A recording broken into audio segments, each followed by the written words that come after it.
दूसरे दिन फिर निकले।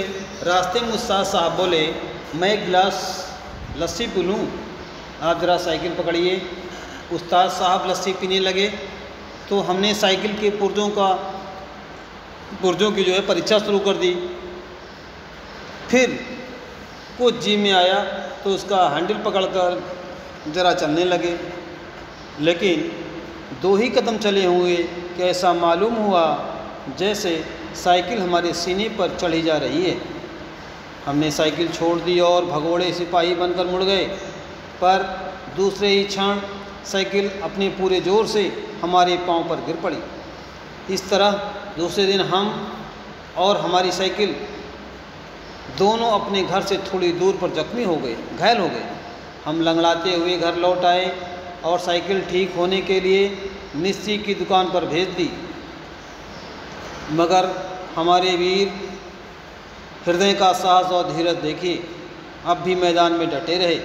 कई बार गिरे, घुटने तुड़वाए, कपड़े फड़वाए, पर क्या मजाल जो हिम्मत टूट जाए। 8-9 दिन में साइकिल चलाना सीख गए थे, लेकिन अभी उस पर चढ़ना नहीं आता था। कोई परोपकारी पुरुष सहारा देकर चढ़ा देता तो फिर उल्टे सीधे पैडल मारकर साइकिल चला ले जाते थे। हमारे आनंद की कोई सीमा न थी। सोचते थे मार लिया मैदान। उस दिन उस्ताद ने हमें साइकिल पर चढ़ा दिया और सड़क पर छोड़ दिया कि जाओ, अब तुम सीख गए। अब हम साइकिल चला रहे थे और मन ही मन फूले नहीं समा रहे थे, यानी अत्यंत खुश हो रहे थे। लेकिन हाल यह था कि कोई आदमी 200 गज के फासले यानी दूरी पर होता तो हम गला फाड़ फाड़ के चिल्लाना शुरू कर देते, साहब ज़रा बाईं तरफ हट जाइए। कभी कोई गाड़ी दिखाई देती तो हमारे प्राण सूख जाते।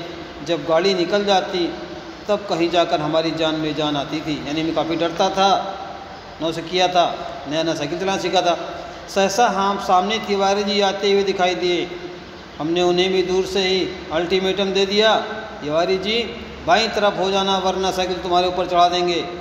इतने में सामने से एक तांगा आता हुआ नजर आया।